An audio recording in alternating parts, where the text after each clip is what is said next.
자, 정책론의 경우 앞서 보신 것처럼 이 정책 유형 쪽에서 최근에 출제 비중이 아주 높게 출제가 되고 있다라고 볼 수 있는데요. 로이란 학자가 가장 유명합니다. 그래서 이제 배분 정책 또는 이제 분배 정책이라고 하는데요. 집행이 비교적 용이하다. 왜 그런지는 제가 기본 이론 강의에서 다 천천히 설명을 좀 드릴 거고요. 사실 배분 정책에서 이 사례를 좀 외우셔야 되거든요. 네, 그래서 국공립학교를 통한 교육 서비스, 특히 이제 초중고 같은 경우에는 이제 아무래도 이제 의무교육 쪽과 관련해서 이게 민간본에서 공급이 안 되죠. 돈이 안 되기 때문에. 그래서 정부가 국공립학교를 통한 교육 서비스를 제공한다. 이걸 배분 정책 또는 분배 정책이라고 하고요. 주택자금 대출도 마찬가지죠. 이 부분도 배분 정책에 해당한다라고 볼 수 있겠고요. 자, 경쟁적 규제 정책의 경우는 여러 경쟁자 중에서 소수의 개인 또는 집단에 대해서 특정한 재화나 서비스를 공급할 수 있도록 하게 되는데요. 이제 떨어진 사람들이 반발할 수 있겠죠. 그래서 배분 정책보다는 조금 더 집행이 좀 어렵다라고 이제 볼 수 있겠고, 이 두 개 외우셔야 됩니다. 방송권하고요, 항공 취향권이 그에 해당한다. 그렇게 이제 볼 수가 있겠죠. 이 보호적 규제 정책은 일반 대중을 다수를 보호하기 위해서 사적 활동에 제약을 가하는데, 이것도 마찬가지로 외우셔야 되는데, 요거는 이제 최저임금제만 기억을 해두시면 된다. 그렇게 볼 수가 있겠고요. 재분배 정책의 전형적인 예는 누진소득세를 의미한다라고 볼 수 있겠고요. 그래서 이 재분배 정책은 집행이 가장 어렵다라고 볼 수 있다. 그렇게 보시면 되겠습니다. 자, 정책론의 경우도 그 과정이 있어요. 첫 번째는 뭐냐면요. 우리가 이제 공동체 생활하다 보면 무수히 많은 이제 사회 문제가 존재할 수 있는 거죠. 그래서 정책 의제 설정이라고 하는 것은 무수히 많은 사회 문제 중 어떤 특정한 사회 문제가 정부의 진지한 관심을 받아서 공식적인 논의 대상이 됐다. 이걸 의제 설정이라고 보통 표현을 한다. 그렇게 보시면 되겠죠. 그러니까 간단히 정리하면 문제 인지, 그 문제의 심각성을 깨달았다. 목표 설정, 그렇게 보시면 되겠고요. 자, 정책 결정을 하게 됩니다. 다시 얘기해서 이 문제를, 이 사회 문제를 어떻게 해결하겠다. 정책을 결정한다. 그렇게 이제 볼 수가 있겠고요. 그 다음에 이제 결정된 정책을 현실에 옮기는 거죠. 집행을 한다. 그렇게 볼 수 있겠고, 의도한 목표를 달성했는지, 즉, 평가를 한다. 그렇게 이제 볼 수가 있는데, 사실 이제 정책 결정의 경우, 그 대부분의 선진국 국가들이 선출직이 정책 결정을 하죠. 뭐 대통령부터 또 국회의원, 지방자치단체장, 지방의회 의원. 근데 이제 선출직이다 보니까 전문성이 좀 떨어진단 말이에요. 그래서 이제 함지적 정책 결정을 하기 위해서 정책 분석을 한다. 그렇게 이제 볼 수 있는데, 이 정책 분석에서 가장 많이 사용되는 기법이 바로 이제 비용 편익 분석이다라고 이제 볼 수 있는 거죠. 그래서 비용 편익 분석은 말 그대로 그 대안의 비용과 편익을 분석을 해서 단수인 경우는 비용보다 편익이 큰 대안을, 그리고 복수의 경우는 그 차이, 비용과 편익의 차이가 가장 큰 대안을 선택하면 그것이 결국은 합리적 정책 결정에 해당한다. 그렇게 이제 볼 수 있습니다. 다시 한번 말씀을 드리면 행정학 전체가 정부의 행정활동의 과정에 따라서 설명되어 있듯이 강론 부분의 경우도 그 흐름이 있죠. 정책론 같은 경우는 의제 설정, 정책 결정, 집행, 평가 이런 식으로 순서대로 그 흐름대로 기억을 해두시면 되겠고요. 자, 정책 의제 설정에 있어서 그 모형이 세 가지가 있는데요. 이 모형이라고 하는 것은 복잡한 현실을 단순화해서 설명하고 있다라고 볼 수 있겠고, 그때 어떤 요인을 중심으로 보느냐가 중요한데요. 의제 설정의 경우는 주도 집단, 말 그대로 외부에서 주도했다. 그래서 사회 문제가 이슈화되고 이제 공중 의제, 정부 의제로 채택이 된다라고 이제 볼 수 있겠고요. 또 하나의 유형이 뭐냐면 동원형이라고 하는 건데요. 그러니까 말 그대로 정부가 이제 국민들의 관심을 동원하는 거죠. 끈다. 관심을 끌어간다. 그렇게 볼 수 있겠고. 자, 사회 문제가 정부제로 채택되고 여기서 이제 PR이라는 걸 하게 됩니다. 그러니까 이 문제가 왜 심각한지를 국민한테 알려나가는 거죠. 결국은 PR. 그래서 공중의제화하는 것이고 내부 접근형의 경우는 사회 문제가 정부제로 채택되고 끝나버린다. 그렇게 이제 볼 수 있는 거죠. 그래서 이 세 가지 모형의 그 흐름에 대한 부분들 그런 부분도 잘 출제가 되고 있고요. 그 다음에 이제 정책 결정 모형인데요. 이 정책 결정 모형은 이제 합리성의 관점에서 이제 설명을 하고 있다. 그렇게 이제 볼 수가 있는데요. 합리 모형이라고 하는 것은 결정자가 이제 완전한 정보를 갖고 있는 거죠. 그래서 전지전능성, 다시 얘기해서 정책 결정과 관련해서 완벽한 정보를 갖고 있고, 자, 목표 달성을 위해서 less input, more output, 그러니까 적게 투입하고 많은 산출을 해서 목표 달성에 있어서 경제적 합리성을 중시여기는 것이 바로 합리 모형이다라고 볼 수가 있겠고요. 근데 상당히 좀 이상적이죠, 사실은. 왜냐하면 완전한 정보를 갖고 있는 자체가 말이 안 되는 거예요, 사실은요. 그리고 그래서 이제 비현실적이다라고 볼 수 있고 그것을 비판한 학자가 허버트 사이몬이라고 하는데요. 만종 모형에서 현실에서의 결정자는 완전한 정보를 가질 수가 없다. 그래서 이른바 제한된 합리성 또는 제약된 합리성, 완전한 정보가 없다. 그렇기 때문에 결정자 개인의 어떤 그 심리적 만족도 있죠. 그런 것들을 중심으로 정책 결정이 이루어진다는 것을 주장한 것이 바로 만종 모형이다라고 이제 볼 수 있겠고요. 거기서 발달된 게 이제 점종 모형이 되는데요. 이 제자는 제한된 합리성, 이제 공통점이 되겠죠. 그래서 결정자가 완벽한 정보가 없기 때문에 정책 합리성, 그 정책과 관련된 이해관계자의 타협과 조정을 중시여긴다. 그러면서 그 완전한 결정이 있을 수 없으니까 현실을 약간 개선해 나가는 식으로 정책 결정이 이루어진다. 그것이 바로 점종 모형이고요.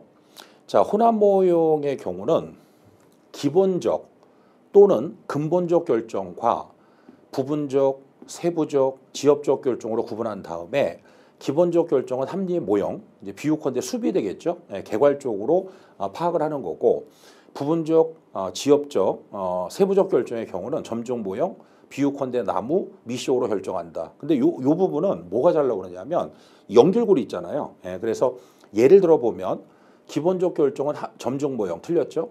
기본적 결정은 합리 모형, 나무 이렇게 하면 틀리는 거죠. 그래서 그 연결고리를 잘 찾는 게 중요하다라고 볼 수가 있겠고요. 최종 모형은 합리 모형을 전제하고 이제 초합리성이라는 것은 어떤 육감이나 직감 같은 걸 얘기합니다. 육감이나 직감. 그래서 그런 이제 정책 결정자의 말로 표현할 수 없는 육감이나 직감 같은 경우가 정책 결정에 영향을 미친다. 이것이 이제 최종 모형의 가장 핵심이 되는 것이다라고 보고 기본 모형을 잘 아시면요, 이제 집단 모형은 그냥 연결만 해주시면 돼요. 그래서 오늘은 합리 모형, 비판하고 만종 모형, 거기서 발달된 게 점종 모형, 그리고 합리 모형, 점종 모형을 묶어서 결과적으로 혼합 모형, 초합리성, 육감, 직감, 최종 모형 그 정도까지만 정리를 해두시면 좀 더 자세한 얘기는 기본 이론 강의에서 이제 천천히 살펴보도록 할 거고요. 자, 집행 파트에서는 나카무라와 스모르드라는 학자가 있어요. 학자 이름 굳이 외우지 않으셔도 좋고요. 이제 정책 결정자가 명확한 목표를 제시하고 약간의 기술적 권한을 부여한다. 요거를 고전적 기술자형이다라고 표현하는 거고요. 요거보다 약간 더 권한을 줘요. 기술적 권한 플러스 행정적 권한. 요거를 지시적 위임형 이렇게 얘기를 하고요. 그 다음에 목표와 수단에 대해서 협상한다. 그럼 이제 협상형이 되는 거고, 그 다음에 집행자한테 광범위한 재량권, 예를 들어서 이제 보건복지부가 신약 개발이라는 목표를 정해주면 국책연구소 또는 종합병원에다가 광범위한 재량권을 준다. 요거를 재량적 실현가형이다라고 얘기를 하고요. 여기서 꼭 기억하셔야 될 거는 관료적 기업가형은 집행자가 정책 과정을 완전히 통제한 상태에서 자신이 목표 설정을 하는 거죠. 원래 목표 설정은 고전적 기술자형은 결정자가 하는 건데 관료적 기업가형은 집행자가 목표 설정을 하고 자신이 설정한 목표를 달성하기 위해서 결정자와 수단에 대해서 협상한다. 이때 협상을 한다고 해서 협상형으로 생각하시면 안 돼요. 그래서 협상형은 목표, 수단 모두에 대해서 협상을 하는 거고 수단에 대해서 협상한다 그러면 관료적 기업가용이다. 이걸 주로 많이 물어보는 거죠. 이게 왜 그런지는 물론 기본이론 강의에서 제가 자세히 설명을 드릴 겁니다. 에듀윌 유료 회원만의 특별한 서비스.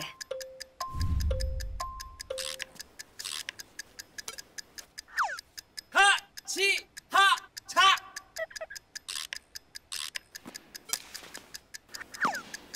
하치하차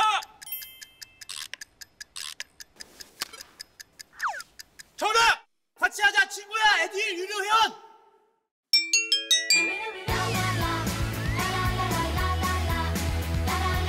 친구 소개하고 현금 받는 혜택. 오직 에듀윌 유료 회원에게만.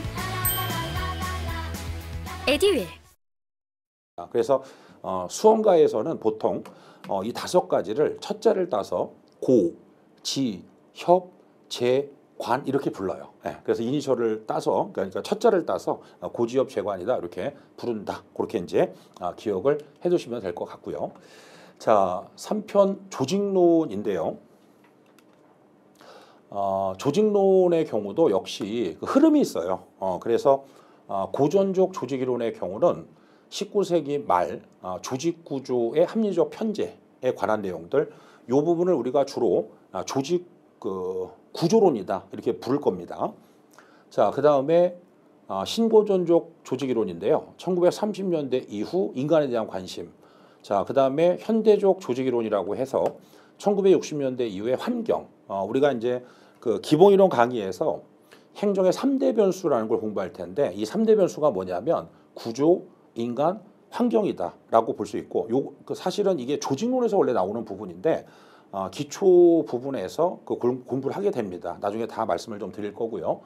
자, 그래서 조직론 같은 경우는 구조에 대한 관심, 앞서 말씀드린 것처럼 조직 구조론, 여기서 이제 동기부여하고 주로는 조직 내부에 뭐 리더십이라든지 또 의사소통 같은 거 이런 거를 묶어서 조직 관리론이라고 보통 얘기합니다. 조직 내부의 효율적 관리. 그 다음에 환경의 변화에 대해서 대응한다. 그래서 이 부분을 조직 변동론이다 이렇게 얘기를 합니다. 그래서 구조, 그 다음에 조직 관리, 조직 변동, 환경 변화에 대한 대응한다. 그렇게 이제 볼 수가 있겠죠. 그래서 조직론의 경우는 이제 크게 이렇게 3가지의 파트로 분류를 해볼 수가 있다. 그렇게 볼 수가 있는데요. 자, 조직 구조론에서 이제 산업 사회를 배경으로 해서 기계적 구조, 농업 사회는 워낙 오래됐기 때문에 관심이 없고요. 예. 기계적 구조, 보통은 이제 가장 대표적인 게 이제 관료제라고 생각하시면 돼요. 그래서 앞서 말씀드린 것처럼 이제 관료제는 행정학에서 굉장히 출제가 잘 되는 그런 영역인데요.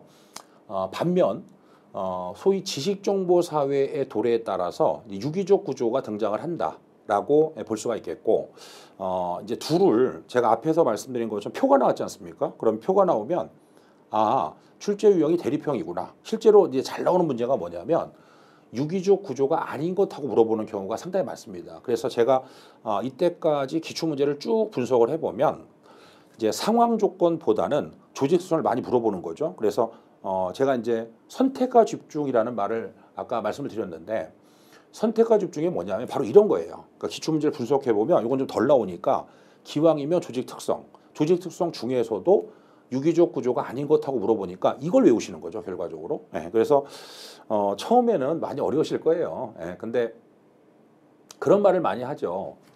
수험가에서 반복이 기적을 만든다. 뭐 처음 같으면 이거 다 못 외우죠. 네, 근데 이제 회독이 반복되시면 처음에 불가능할 것처럼 보이는데 외워집니다. 네, 그래서 기계적 구조 같은 경우에는 직무의 범위가 좁고요. 계층제에 따라서 SOP라고 하는데요.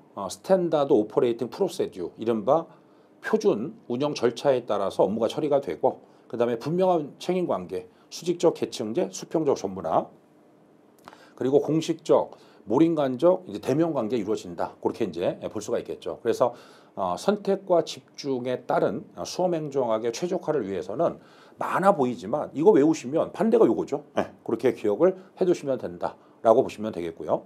그리고 기계적 구조에 가까운 걸 기능 구조라고 보통 얘기를 합니다. 그리고 원래 이제 사업 구조는 유기적 구조인데 공간 때문에 제가 여기다 넣은 거예요. 그래서 사업 구조부터는 유기적 구조다라고 이제 볼 수 있겠고, 둘을 묶어서 이제 매트릭스라고 표현합니다. 매트릭스. 그다음에 수평 구조, 일종의 이제 팀 구조다라고 얘기를 하게 되고요. 그다음에 네트워크. 그러니까 인문 특강에서는 저는 그런 생각을 해요. 우리가 이제 경우에 따라서는 이제 행정학이 뭐 외국어가 아니라 외계어다 그렇게 얘기하시는 분도 가끔 있는데요. 무슨 말인지 하나도 모르겠다. 그래서 그러니까 외국어를 공부할 때 많이 들어야만 말을 할 수가 있겠죠. 그래서 이 작업을 우리가 이제 인문 특강을 하는 이유가 뭐냐면 이런 용어들, 기계적 구조, 뭐 유기적 구조, 기능 구조부터 네트워크 이런 것들을 자꾸 들으셔야만 그 다음에 이제 앞서 말씀드린 것처럼 용어, 그렇죠? 개념. 그러니까 내용이 생각이 나는 거죠. 자꾸 이제 쌓여야 되는 겁니다. 결과적으로. 그래서 자꾸 이제 얘기를 좀 듣는 거죠. 그래서 자세한 내용은 뭐 당연히 기본이론 강의에서 천천히 다 할 것이다. 그렇게 보시면 될 것 같고요. 자, 조직 구조론인데 앞서 말씀을 드린 것처럼 이제 유기적 구조, 계층제의 형태를 띠고 있고요. 기계적 구조죠. 유기적 구조 같은 경우에 그러니까 기계적 구조의 가장 좋은 예가 관료제라고 한다면 유기적 구조의 가장 좋은 예가 학습 조직이라는 말을 써요, 사실은. 그래서 산업사회에서의 기존행정 관리, 계층제 조직, 즉 관료제가 되겠죠. 에서 이제 지식정보사회 도래에 따라서 지식행정 관리, 학습 조직 이렇게 볼 수 있고, 보통은 요걸 이제 기억해 두셔야 되는데, 자, A가 나왔어요, 먼저. 그리고 그에 비해서 B가 나옵니다, 이렇게. 그리고 이렇게 대립적이잖아요. 그러니까 이거 일반화시켜 보면 B가 아닌 것하고 많이 나와요. 물론 이제 표니까 대립형이 되겠죠. 다시 얘기해서 지식행정관리가 아닌 것 해놓고 여기에 있는 내용들이 쓱 답으로 들어오는 거죠. 사실은 그래서 이게 상당히 잘 나오는 부분인데 표로 나오는 경우는 대립형이고 뭐 한쪽을 집중적으로 공부를 해주시면 되겠죠. 사실은요. 그래서 처음에는 많이 어려울 것처럼 보이는데 제가 이제 외우는 요령을 하나 말씀을 드리면 당연히 A에서 나와서 B가 이제 A를 비판하고 B가 나왔다. 그러면 B가 좋은 거죠. 한마디로 이렇게 말씀을 드리면 이렇게 공동재산화, 개인 사회화보다는 중복 활용보다는 업무 능력 향상, 일과성 소모보다는 전문적 자질 향상, 분절 파편보다는 확대 재생산. 이쪽이 좋은 거다. 그렇게 이제 볼 수가 있는 거죠. 그래서 좀 해독을 좀 늘려보시면요, 감각적으로 대립형의 경우, 즉 지식행정관리가 아닌 것을 했을 때 보기를 딱 보면 안 좋은 게 보여요. 여러 번 반복하시다 보면. 그래서 그 감을 기르시는 게 상당히 중요하죠. 공부는 물론 외우는 것도 중요합니다. 외우는 것도 중요한데 궁극적으로는 문제 푸는 그런 요령, 그런 감 이런 거를 기르는 것이 상당히 중요하다라고 볼 수 있다. 그렇게 볼 수가 있겠고요. 그다음에 이제 체계운영기관이라는 게 있습니다. 그래서 체계운영기관을 예를 들어 보면 현실에서 아마 국가수는 많이 들어보셨을 거예요. TV나 이런 데서 많이 나오는데 국립과학수사연구원 국가수, 자 그다음에 뭐 국립중앙과학관, 국립재활원 뭐 이런 경우를 이제 체계운영기관이라고 하는데요. 중앙행정기관 중에서 유일하게 체계운영에 해당하는 부분이 바로 특허청입니다. 이건 이제 외우셔야 되겠죠. 나중에 다시 한번 또 말씀을 좀 드리고요. 자, 다음은 조직관리론에 관한 내용인데요. 이제 동기부여 이론은 크게 내용 이론, 실제로 행정학이 이제 주로 미국에서 발달한 학문이고요. 영어를 이제 번역을 한 건데 내용 이론은 컨텐츠 시열이라 그래요. 그래서 차이점이 뭐냐면 내용 이론은 욕구가 있다. 그러면 이제 어떤 욕구가 있겠느냐? 유형화를 하는 거죠. 저차, 고차, 하위, 상위 이런 식으로 해서 인간의 욕구를 유형화한다라고 볼 수 있겠고, 가장 대표적인 학자로서는 이제 메슬로우의 욕구 단계설 5단계로 구분하고요. 그거를 이제 3단계로 구분했다. 알더퍼의 ERG론 그렇게 이제 볼 수 있겠고, 뭐 실제로 시험에 잘 나오는 것은 이제 허즈버그가 잘 나와요. 허즈버그. 자, 그에 비해서 과정 이론은 프로세스 시열이라고 하는데 그 차이가 뭐냐면 욕구가 없다고 보는 거죠. 근데 욕구의 형성 과정, 욕구가 왜 만들어지느냐? 뭐 거의 이쪽에서는 부름의 기대 이론이라는 부분이 있는데요. 그 부분이 출제가 굉장히 잘 된다. 그렇게 이제 볼 수가 있습니다. 양자를 먼저 구분하는 것이 가장 중요한 거죠. 실제로 내용 이론이 아닌 것, 과정 이론이 아닌 것 이렇게 물어보는 게 상당히 많습니다. 왜냐하면 대립형인 거죠, 기본적으로. 네, 그렇게 이제 정리를 해보시면 될 것 같고요. 자, 조직 관리에서 또 하나 상당히 중요한 부분이 리더십인데요. 최근에 리더십 이론에서 이제 산업사회를 배경으로 등장한 계층제의 관료제 조직, 그러니까 시키는 걸 잘 했느냐, 거래적 리더십이라고 하는데요. 요즘은 거래적 리더십에서 이제 변혁적 리더십으로 바뀌어요. 이것도 마찬가지입니다. 이렇게 구분해서 변혁적 리더십이 아닌 것 해놓고 이쪽에 있는 내용을 쓱 집어넣는 형태가 되겠죠. 그러니까 하여튼 제가 앞서 출제 유형에서 말씀을 드렸듯이 객관식 시험에 실제 문항수를 떠나서요. 가장 대표적 출제 유형은 대립형이다. 에듀윌 유료회원으로 가입을 했더니 친구 추천 이벤트가 있더라고요. 그래서 주변에 아는 사람들한테 추천을 다 해줬어요. 근데 친구들이 결제할 때마다 10만 원씩 받았거든요. 그래서 한 지금까지 받은 게 200만 원 가까이 되는 것 같아요. 그걸 꼭 기억을 해두시면 아마 공부하실 때 훨씬 더 부드럽게 그걸 알고 공부하는 경우는 상당히 부드럽게 공부를 하실 수 있다. 그렇게 볼 수가 있는 것이죠. 자, 그 다음에 이제 최근에 그 환경 변화에서 굉장히 중요한 게 정보화인데요. 1.0, 2.0, 3.0의 경우는 뭐 잘 아시는 것처럼 버전 표시죠. 버전 표시. 점점점 이렇게 발전하고 있다 이런 뜻인데요. 일단 뭐 3.0은 2.0과 다른 거죠. 달라서 그냥 국민 중심하면 안 되고요. 이제 개개인이란 말이 들어가 줘야 됩니다. 그리고 그냥 민주성이 아니라 확장된 민주성 이렇게 보고요. 그다음에 제한된이 아니라 능동적 공개나 참여, 그리고 3.0의 가장 중요한 게 개방, 공유, 소통, 협력, 이것이 정부 3.0의 가장 중요한 핵심이 된다라고 볼 수 있고요. 자, 양방향을 넘어서 맞춤형. 이제 맞춤형이다 보니까 개개인과 연결된다. 그렇게 이제 볼 수가 있겠고요. 무선 인터넷, 그리고 스마트 모바일. 그래서 보통 이것도 마찬가지입니다. 정부 3.0이 아닌 것은 해서 2.0에 있는 내용이 쓱 들어가는 그런 형태로 출제가 되는 것이 일반적이다. 그렇게 이제 볼 수가 있는 것이죠. 그래서 아무래도 두 개였을 때는 대립형인데 이제 세 개 이렇게 세 가지로 나왔을 때는 3.0이 아닌 것에서 1.0이 나오는 게 아니라 주로는 2.0이 나오는 거죠. 그러니까 나중에 이제 자세히 말씀을 드릴 텐데, 자, 편의상 일반화시켜 보면 요게 A예요. 자, 그 다음에 시간이 흘러서 B가 나왔어요. 그 다음에 시간이 흘러서 C가 나왔어요. 그러면 B가 아닌 것은 하면 당연히 A의 내용이 쓱 들어가겠죠. 그리고 C가 아닌 것은 하면 당연히 B의 내용이 이제 정답으로 나온다. 그렇게 이제 볼 수가 있습니다. 근데 우리가 지금 시점에서는 C가 지금 시점이기 때문에 보통 C가 아닌 것 해놓고 B의 내용이 쓱 들어가는 그런 형태로 출제가 되는 것이죠. 거의 뭐 답은 정해져 있다고 보시면 돼요. 사실은요. 그렇게 정리를 좀 해보시면 될 것 같고요. 자, 그 다음에 최근에 그 OECD 가입 국가에서의 정부 혁신의 초점은 어떻게 성과를 높일 것이냐, 이게 이제 가장 중요한데요.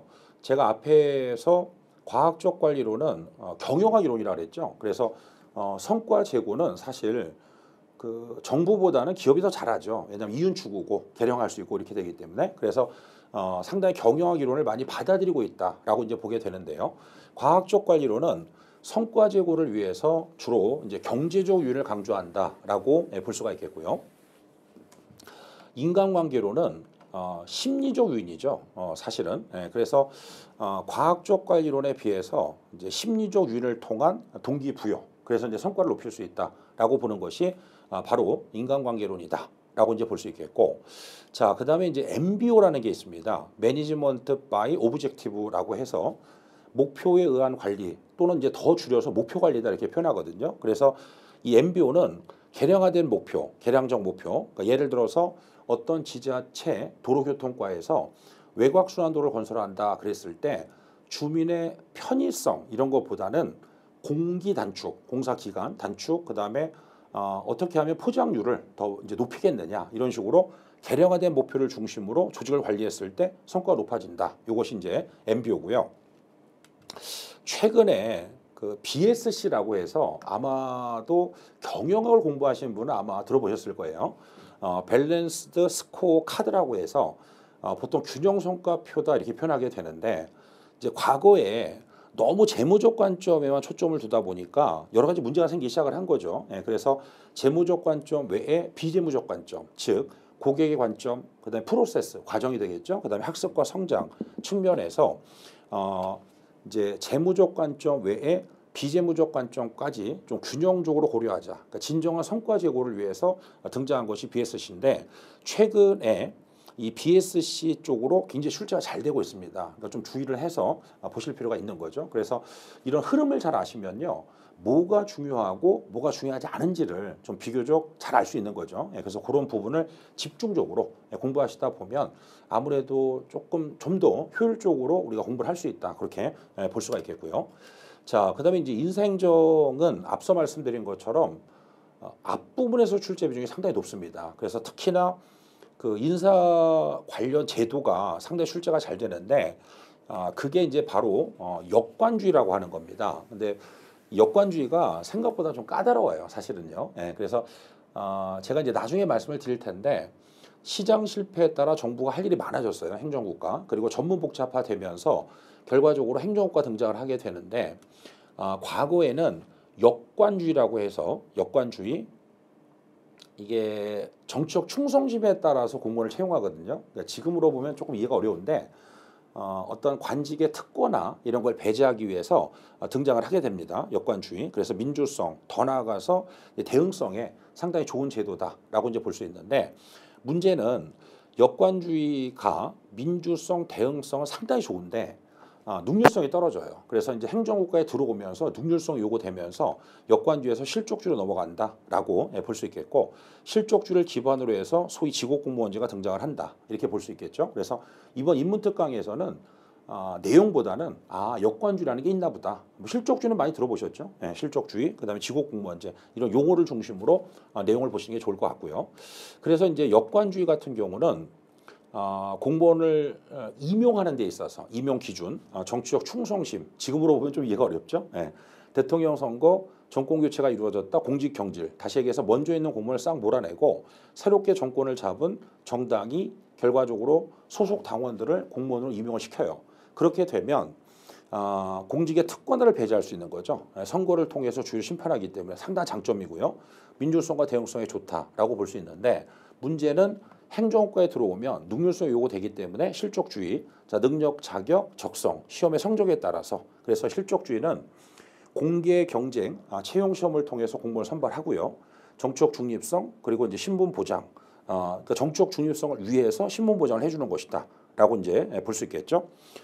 시험을 통해서 선발하다 보니까 공직 임용의 기회 균등에 상당히 좋고요. 그다음에 행정의 능률성 측면에서 상당히 좋은 제도가 된다라고 볼 수가 있겠고 사실 이제 나중에 말씀을 드릴 텐데 역관주의 실족주의는 이 자체도 중요하고요. 행정학의 출발과도 관계가 깊어요. 왜 그런지는 뭐 기본이론 강의에서 자세하게 설명을 드리겠습니다. 일단 중요한 거는 출제가 잘 된다. 이걸 먼저 기억해 두는 것이 중요하다. 그렇게 이제 볼 수가 있겠고요. 자, 그다음에 이제 농업사회의 경우는 말 그대로 국민이 절대 다수가 농사를 짓기 때문에 사회가 미분화된 거죠. 그래서 계급제, 주로 이제 4대 계급제가 되겠죠. 폐쇄형이라고 해서 최하위 계급에서 충원을 하게 됩니다. 두루두루 거쳐 올라갑니다. 제너럴리스트, 일반 행정가. 그러면 이제 지곡공무원 확립이 비교적 좋고요. 실족주의는 아까 이제 능력 자격이라고 했는데요. 직위분류제, 이것도 조금 어렵습니다. 사실은 직무 분석, 직무 평가를 통해서 개방형이라고 해서 전 계층에서 충원을 한다. 즉 전문행정가를 충원한 제도다라고 볼 수 있어서 여기서는 이제 뭘 주의해서 보셔야 되느냐면 이걸 외우셔야 돼요. 요거를. 그래서 지곡공무원제는 계급제, 폐쇄형, 일반행정가 아주 잘 나오는 패턴이 뭐냐면 자 지곡공무원제는 직위분류제, 폐쇄형, 일반행정가 틀렸겠죠? 자 지곡공무원제는 계급제, 개방형, 일반행정가 틀렸겠죠? 직업공무원제는 계급제 폐쇄형 전문행정가 이렇게 하면 틀리는 거예요. 그래서 이쪽은 거의 안 나오는데요. 이쪽은 상당히 잘 나옵니다. 그래서 직업공무원제는 계급제 폐쇄형 일반 행정가를 충원한다. 그거를 꼭 기억을 해두시면 된다라고 보시면 될 것 같고요. 자, 그다음에 국가공무원법이 됐든 지방공무원법이 됐든 이제 공무원을 크게 경력직과 특수경력직으로 구분하게 되는데 양자를 구분하는 기준은 실족주의나 직업공무원제 적용 여부에 따라 구분하게 되고요. 경력직의 경우는 일반직, 특정직, 이제 기능직은 없어진 겁니다. 이게 좀 선이 얇아서 잘 안 보이실 것 같긴 하는데 제가 이렇게 지운 겁니다. 기능직. 그리고 특수경력직의 경우 정부직, 별정직, 역시 계약직도 이게 없어졌어요. 법 개정에 따라서. 그래서 앞서 말씀드린 것처럼 행정학이 법학은 아닌데 국가공무원법 이런 식으로 법 조문이 있죠. 판례는 안 물어봅니다. 판례는 행정법에서 주로 하시는 거고 행정학은 판례는 물어보지 않는데 그 법의 조문 같은 경우를 물어보는 경우가 종종 있어요. 그래서 특히 강론으로 가면 갈수록 이 법에서 규정되어 있는 부분을 물어보는 경우가 좀 많다. 그렇게 볼 수가 있고요. 에듀윌 유료회원으로 가입을 했더니 친구 추천 이벤트가 있더라고요. 그래서 주변에 아는 사람들한테 추천을 다 해줬어요. 근데 친구들이 결제할 때마다 10만 원씩 받았거든요. 그래서 한 지금까지 받은 게 200만 원 가까이 되는 것 같아요.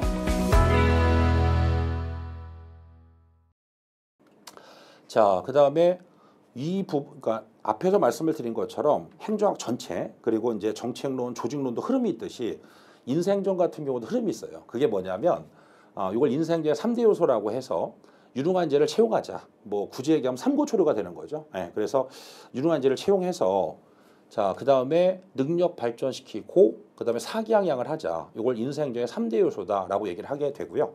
그래서 채용에서는 주로 모집, 그다음에 시험, 그다음에 임용이라는 걸 공부합니다. 모집, 시험, 임용. 자세한 내용은 나중에 하고요. 능력 발전에서는 이제 교육 훈련, 그다음에 근무 성적 평정이라는 거.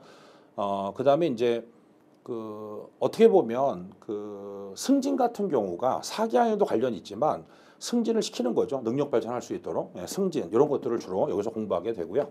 사기양양에서는 경제적 측면으로서 보수나 연금, 그다음에 심리적 측면, 인간관계로 관련이 있는데요. 그 부분은 이제 인사상담, 고충 처리, 뭐 그런 것들과 주로 관련이 있다. 그렇게 이제 볼 수가 있습니다. 어쨌든 인사행정 같은 경우는 유능한제를 뽑자, 채용, 능력 발전시켜서 사기양양하자. 이것이 인사행정의 3대 요소다. 그렇게 이제 얘기를 한다라고 보시면 되겠고요. 자, 5편 재무행정인데요. 자, 재무행정 같은 경우에는 일단 19세기 입법국가가 왜 등장을 했겠느냐. 그 이유는 사실은 시민혁명이에요. 유럽에서. 근데 시민혁명이 일어난 가장 중요한 이유는 과도한 세금 문제거든요. 그래서 시민혁명의 성공을 거두고 시민의 대표에 의해서 의회가 구성이 됩니다. 그래서 입법국가는 결과적으로 위법부당한 지출, 낭비적 지출을 억제하기 위해서 입법부에서 통제기능, 즉 행정부가 낭비를 못하도록 그래서 등장한 예산 제도가 바로 LIBS 품목별 예산 제도다라고 볼 수가 있겠고요. 자, 행정국가에 들어오면 품목별을 일일이 통제한다는 게 어려워졌죠. 그래서 관리 기능이라고 해서 행정국가는 정부 할 일이 많고 전무복잡화되기 때문에 관리 기능, 그래서 등장한 것이 PBS, 이른바 성과주 예산이다라고 이제 볼 수 있겠고요. 1960년대 들어오면서 장기적 계획에다 예산을 뒷받침하자. 이걸 PPBS다라고 얘기를 하고요. 정부 실패에 따라서 감축, 작지만 효율적인 정부, 그래서 등장한 것이 GBB, 연기준 예산이다라고 표현을 한다. 그렇게 보시면 되겠습니다. 우리 앞에서 문제풀이 분석에서 출제 유형 있죠. 거기서 보신 것처럼 LIBS, PBS, PPBS, GBB 이런 식으로 이제 발전하는 거죠. 굉장히 쉬운 문제죠, 사실은요. 그 문제는. 자, 그다음에 예산의 원칙에 있어서 오래전이니까 전통 예산 원칙, 현대 예산 원칙 이렇게 구분하고요. 그다음에 예산 집행에 상반된 두 가지 목적이 있어요. 그래서 국민의 대표인 의회가 예산을 심의결한 대로 그대로 쓴다. 이걸 재정 통제다라고 얘기를 하고요. 이제 예산을 집행하려고 하다 보니까 생각지도 못한 문제가 생길 수가 있겠죠. 그걸 신축성 유지다라고 얘기를 해서 넓게 보면 이게 민주성과 능률성의 관계다라고 볼 수 있다. 그렇게 보실 수가 있겠고요. 자, 그다음에 단식부기에서 복식부기로, 그다음에 현금주의에서 발생주의로 이렇게 이제 변하게 되는 흐름을 볼 수 있다라고 볼 수가 있습니다. 아마 처음 공부하시는 분은 이게 도대체 무슨 소리인가 싶으실 텐데 모르셔도 좋고요. 그러니까 중요한 거는 뭐냐면 이걸 꼭 기억하셔야 돼요. 행정학은 이렇게 국가관의 변천에 따라서 뭔가 다 연결이 되는구나. 그걸 기억하시면 돼요. 사실은요. 네. 그래서 앞에서 말씀드렸듯이 입법국가에서 행정국가, 큰 정부, 그 다음에 정부 실패에 따라서 이제 작은 정부, 이 흐름에 따라서 간다. 이것만 기억하셔도 인문특강은 충분히 효과가 있다라고 볼 수가 있겠고요. 자, 그 다음에 그 재무행정도 마찬가지죠. 흐름, 예산 편성, 정부가 예산을 편성해서 이제 국회에 제출하죠. 그래서 우리나라는 헌법, 대한민국 헌법 54조 2항에 보면 정부는 매 회계연도마다 예산을 편성해서 국회에 제출하게 되어 있습니다. 그럼 이제 국회가 국민의 대표로서 예산을 심의 의결하고요. 우리는 회계연도의 개시일자가 1월 1일이에요. 그래서 집행을 하고 12월 30일까지, 그리고 회계검사 및 결산이라는 걸 한다. 그렇게 이제 볼 수가 있습니다. 재무행정 흐름이다라고 보시면 된다. 그렇게 볼 수가 있겠죠. 물론 이제 여기서도 잘 나오고 덜 나오는 부분이 있어요. 그래서 앞서 말씀드린 것처럼 선택과 집중을 통해서 잘 나오는 부분은 더 많이 집중적으로 하고 또 안 나오는 부분은 나올 만한 거, 그 정도를 이제 공부하시면 된다라고 볼 수가 있겠죠. 자, 6편의 행정 한류론인데요. 앞서 말씀을 드린 것처럼 행정국가는 시장 실패에 따라 정부 할 일이 많아지고 전문 복잡화돼요. 그래서 행정이 전문 복잡화되는 것하고 행정 책임, 특히 내부 통제가 중시가 되거든요. 나중에 이제 자세히 말씀을 드릴 텐데, 행정이 전문화되면 될수록 외부 통제가 약화되고, 그러니까 재량권을 줘야 되겠죠. 근데 재량권을 많이 주면 재량권의 오남용 문제가 생겨요. 그래서 내부 통제가 중시가 되거든요. 그래서 행정국가의 경우는 외부 통제보다 내부 통제를 중시 여기는데 이걸 바꾸겠죠. 보다. 그 다음에 결국은 행정의 전문화, 재량권의 확대 때문에 외부 통제보다 내부 통제가 중시가 되고, 그걸 이제 기억을 해두시면 됩니다. 이거 잘 나오는 부분이기 때문에 주의를 해서 보실 필요가 있겠고, 행정 책임에 있어서 크게 두 가지, 제도적 책임성, 자율적 책임성, 이런 식으로 표로 또 정리가 됐죠. 이것도 이제 대립형이 되겠죠. 그래서 앞서 말씀을 드린 것처럼 6편 행정환류로는 하나의 편이라고 하기에는 좀 출제 비중이 좀 많이 낮아요. 근데 대부분의 교재가 그렇게 분류하고 있기 때문에 저도 또 분류를 하고 있는데, 어쨌든 6편 같은 경우는 뭐 거의 앞에서 보신 것처럼 한 문제, 그렇죠? 나올 때 있고 안 나올 때 있는데 2020년 같은 경우 세 문제나 무료 출제가 돼서 시험이라는 게 참 그런 것 같아요. 그래서 예상하기가 참 쉽지 않은 거죠. 어쨌든 최대한 노력해서 제가 나올 수 있는 부분들, 그런 부분을 집중적으로 이제 잡아보겠다, 그렇게 생각을 하시면 될 것 같고요. 그 다음에 이제 옴부즈만이 상당히 잘 나옵니다. 그래서 스웨덴의 옴부즈만의 경우는 입법부 소속이고요. 외부 통제가 되는 거죠. 입법부 소속이니까. 그리고 헌법기관, 기관의 설치근거 헌법에 있다는 거. 신청조사뿐만 아니라 직권조사도 가능한데, 이른바 한국형 옴부즈만 제도, 우리나라 이제 국민권위원회가 되는데요. 이 소속 많이 물어봅니다. 국무총리 소속이고요. 내부 통제죠. 국무총리니까. 법률기관이다, 신청조사다. 그래서 공통점보다는 차이점을 좀 기억을 해두시는 게 중요하다. 그렇게 볼 수가 있습니다. 자, 지방행정 같은 경우에도 마찬가지인데요. 국가관. 이른바 영미형의 주민자치, 그러니까 지방자치가 조금 더 발달된 형태가 되는데요. 이제 시장 실패, 행정국가에 들어서서 중앙정부 힘이 세지기 때문에 요거를 신중앙집권이다라고 표현하게 되고요. 반면 대륙형 단체자치라고 하는데요. 이 단체자치 같은 경우는 신지방분권. 우리나라는 굳이 구분하면 주민자치보다는 단체자치 쪽에 더 가까워요. 우리나라가 대륙형의 단체자치에 좀 가깝다. 그렇게 기억을 해두시면 되겠고요. 자, 그 다음에 지방자치단체의 구역과 명칭에 관한 부분인데, 이 패치분합이라는 게 뭐냐면 폐지, 설치, 분리, 합체입니다. 이때 지방자치단체의 경우는 지방의 의견을 들어서 또는 주민투표를 거쳐서 법률을 정한다라고 라고 이제 볼 수가 있겠고, 행정구는 50만 이상 대도시는 행정구를 만들 수 있어요. 대표적으로 경기도 광역이죠. 수원시 기초죠. 그 8달구, 그러니까 수원시 8달구의 경우 행정구라고 표현합니다. 그래서 대표적인 행정구의 경우가 수원시 8달구, 그다음에 성남시 분당구 이런 경우를 얘기하게 되겠죠. 그래서 행정구하고 읍면동의 경우는 조례로 정하는데 단 행안부 장관의 승인을 받아야 된다라고 볼 수 있는 거죠. 그다음에 구역 변경, 이건 한글이죠. 명칭 변경 같고요.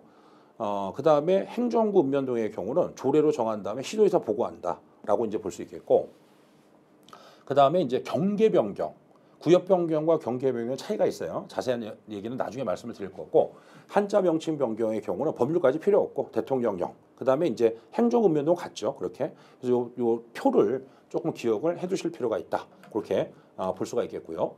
그다음에 이제 지방세 세목인데요. 이거 외우는 요령이 있어요. 사실은. 예, 그래서 도세 같은 경우는 애취 들면 소비 지지. 그러니까 애취 들면 감기 들면 이제 지방 소비. 그러니까 종합병원 가면 안 되죠. 예, 그래서 근처 의원에 가서 이제 약국에서 약을 먹는데 며칠 지저분해지는 거죠. 애취 들면 소비 지지.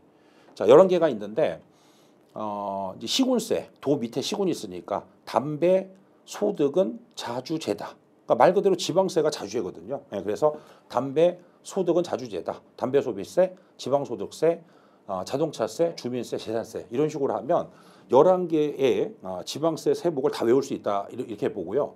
그다음에 반대로 생각해 보시면 자치구세는 2개밖에 안 되거든요. 그럼 11개니까 9개가 이제 특별시나 광역시세가 되겠죠. 네, 그래서 요거는 암기 코드가 따로 있습니다. 그래서 그대로만 외우시면 아마 어렵지 않게 외우실 수 있는데 이걸 많이 물어봐요. 많이 물어보기 때문에 이런 요령으로 공부를 하시면 된다. 그렇게 볼 수가 있는 것이죠. 네. 자, 이렇게 해서 인문특강을 좀 살펴봤죠. 네, 그래서 앞서 말씀을 드린 것처럼 그 출제 유형 반드시 기억하셔야 됩니다. 10가지. 그다음에 문제풀이 요령. 요거는 반복적으로 보시면서 내 거로 만드는 게 되게 중요합니다. 그래서 출제 유형을 아시면 어떤 이론을 공부하든지 간에 어떻게 문제가 나올 거를 대충 예상할 수 있거든요. 이 10가지 범위에서 거의 다 출제가 된다. 그렇게 이제 보실 수가 있습니다. 그래서 내 것으로 만드시고 기본 이론 강의에서 자꾸 적용을 해보시면 해독이 반복되면 반복될수록 계속 점수가 일치월장할 거라고 저는 확신을 합니다. 자, 인문특강은 이것으로 모두 마치고요. 기본 이론 강의에서 뵙도록 하겠습니다. 수고 많으셨습니다.